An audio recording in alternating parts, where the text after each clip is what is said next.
ہوگا شروع۔ آج کی حکایت ہے تربیت اور صحبت اور دانشمندی۔ ایک اچھے معاشرے کے لیے دانشمندی، علم و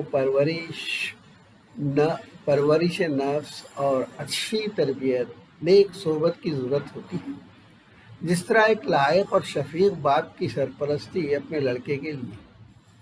چنانچہ اس ضمن میں عندلیب شیراز سعدی ایک حکایت بیان کرتے ہیں جو دلچسپ سبق آموز ہے۔ کہتے ہیں کہ سعدی کے بچپن کا دور تھا۔ وہ ایک عید کے دن والد بزرگوار کے ہمراہ باہر نکلے۔ راہ میں کھیل کود، لوگوں کے ہجوم میں کچھ دیر کے لیے اپنے والد سے بچھڑ گئے۔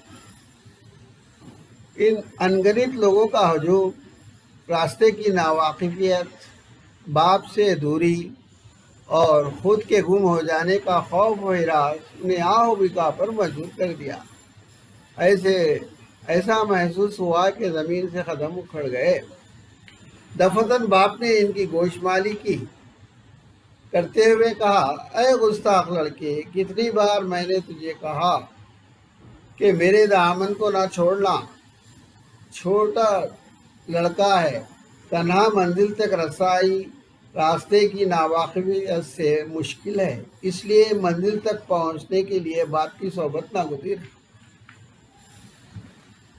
صاحب نظر سعدی کا خیال ہے کہ اسی طرح انسان بھی ایک راہ پر گامزن ہے۔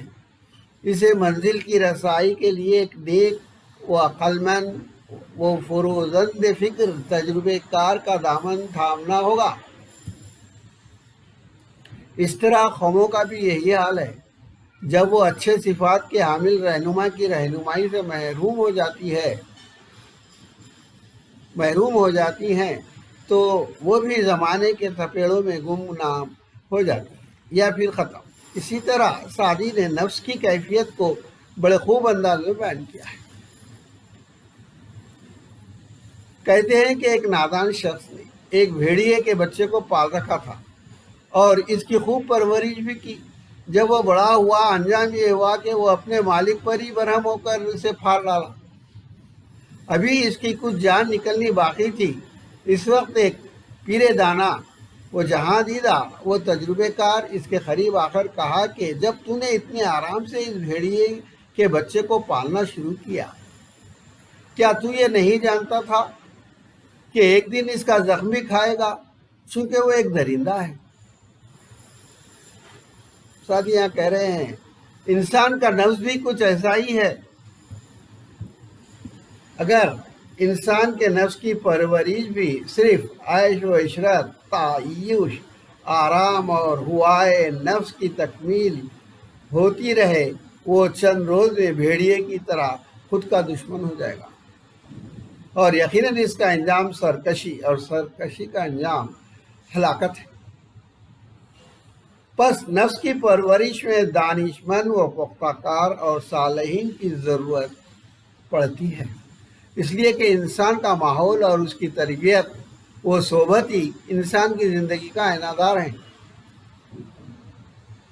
چنانچہ اس ضمن میں ایک اور دلچسپ قصہ بیان کیا گیا ہے جس میں انسان کی کمزوریوں، عجلت، خوبی، اچھائی، خیر سگالی، ہر دو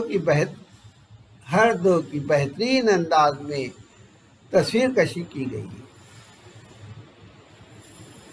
کہا جاتا ہے کہ بہرام گور ساسانی دور حکومت کا ایک جلیل القدر فرمان روا گزرا ہے۔ وہ ایک دفعہ اپنی رفیق حیات جس کا نام ہے دلارام اور دیگر مصاحبین و درباری ہمراہ تھے اور شکار کے لطف سے مسرور ہو رہے تھے۔ ایک جھیل یا ندی کے کنارے بہرام گور کی نظر ایک چرواہے پر پڑی کہ وہ بھیڑ بکریوں کے گلے میں اس طرح پانی پی رہا تھا۔ اس منظر کو دیکھ کر بہرام گور تعجب ہوا، چونکہ اس کی شائستگی کے خلاف تھا اور بہت ہی غیظ و غضب کے عالم میں اس چرواہے پر تیر چلانے والا ہی تھا کہ دلارام اس عمل میں حائل ہو جاتی ہے اور عرض کرتی ہے وہ انسان ہے، حیوان نہیں، چونکہ اسے کوئی تربیت نہیں دی گئی ہے اس لیے وہ اس طرح عمل کیا۔ لیکن بادشاہ وقت اپنی ضد اور حکم کے نہ ہونے پر برہم ہو جاتے ہیں۔ چنانچہ نتیجے کے طور پر بہرام گور کی انانیت برہمی کا نتیجہ یہ ہوا کہ وہ اپنی حسین و جمیل، ذی فہم و شائستہ و چہرے گلفام دل آرام کی بات سے اتفاق نہ کرتے ہوئے اس پر عتاب شاہی نازل کر دیا اور اسے جنگل میں ہی چھوڑ دیا، جہاں زندگی بسر کرنا زندگی سے ہاتھ دھونے کے مترادف۔ لیکن دلارام جو فطرتاً باحوصلہ، بلند ہمت وہ تدبر، جس کی پرورش خوب ہوئی تھی، اس نامساعد ماحول میں بڑے ہی حلم و ہمت اور صبر و استقلال اور حسن تدبیر سے حالات کا سامنا کرتی ہے، اور وہی دشت ویراں میں زندگی کے اسباب پیدا کرتی ہے، یہاں تک کہ وہی گنوار چرواہے کو طلب کرتی ہے، جنگل میں شکوہ و ایک خسروانہ محل تیار کرتی ہے۔ بڑے ہی ضبط و تحمل سے اس نادان چرواہے کی تربیت شاہی انداز میں کرتی ہے اور اسے خوب آداب شاہی سکھاتی ہے۔